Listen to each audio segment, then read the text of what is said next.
34 years ago in Montreal, an act of violent misogyny took the lives of 14 young women at École Polytechnique. A gunman armed with a semi-automatic rifle burst into Polytechnique's engineering school, firing at women just because they were women.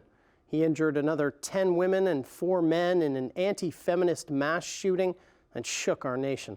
The tragedy led Parliament in 1991 to designate December 6th a National Day of Remembrance. A caution, the words and images in these stories may be triggering for some people. There was utter pandemonium outside the university building as ambulances carted away the injured. Police have now confirmed 14 students dead, all women.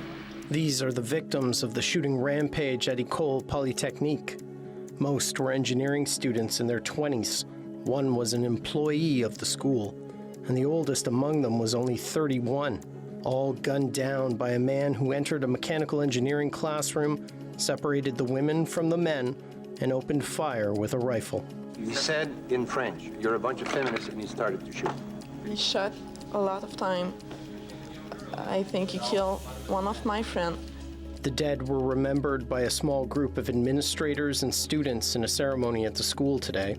It's also important to remember that we need to look forward and learn from what happened and try to do the best to make sure that our society, but for us it's the university, is as welcoming as it should be for young ladies. Well, I think that every girl in Polytechnique studies like they have their place.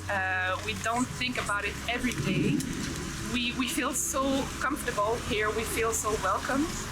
But this week, we realize how a chance it is to be here and to study something we're passionate about.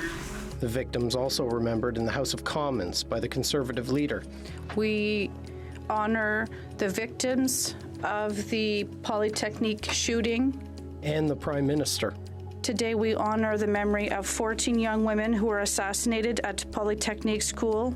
And many other politicians, including the Parliamentary Secretary to the Minister for Women and Gender Equality.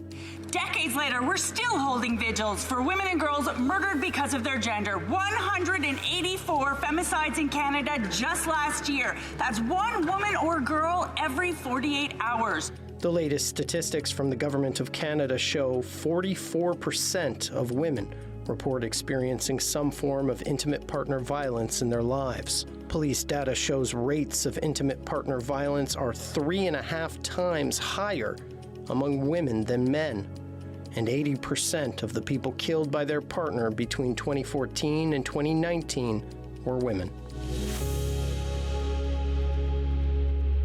Violence against women is, of course, not just a Canadian problem. This week, horrific accounts of sexual violence during Hamas's October 7th attack are emerging from Israel. Israeli police releasing some of the eyewitness accounts from the Nova Music Festival, as well as from some of the kibbutz communities.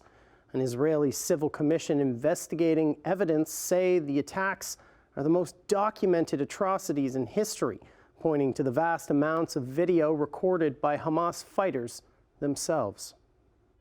Videos and footage released by Hamas show, for example, a dead woman, who is seen in one of the videos at the festival with rigor mortis stripped from the waist down, legs spread apart, body partly burned.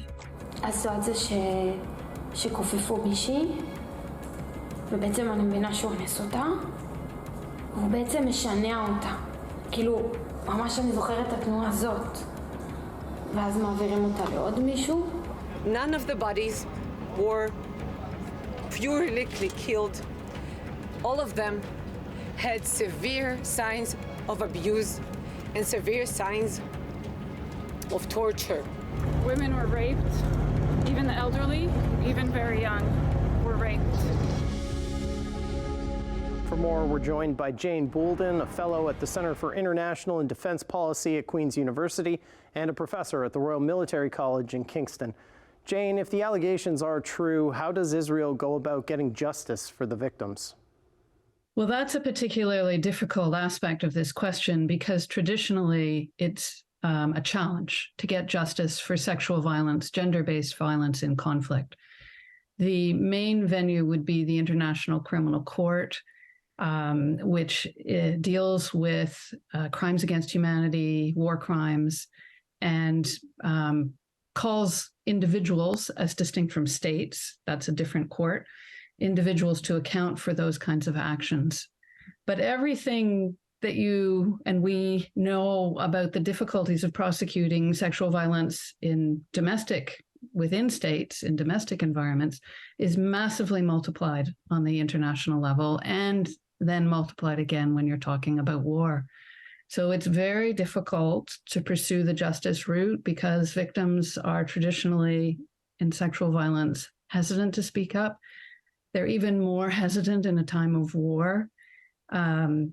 You have the question of witnesses, and are they willing to speak? Again, more hesitant in a time of war. In this particular instance, many of the victims are dead. And a lot of the evidence is either non-existent or will require the testimony of people who helped in the recovery of bodies and of the victims of the sexual violence. And all of that means it's not impossible to pursue justice, but it makes the pursuit of justice very difficult. Has Hamas used sexual violence in previous conflicts? This is the first kind of attack, the first attack of its kind from Hamas. So we haven't seen this kind of thing before. That said, one of the things that's really evident from the testimony we've been getting is that this was planned. It has to be said that the level and the extent of these kinds of attacks suggest that it was raised as a possibility by the leadership with intent to have this as a weapon. Tell me more about that. Why do you think there was intent? This, as I say, the numbers of people that seem to have been involved, and we're basing this on the numbers of victims and the numbers of different testimony at different times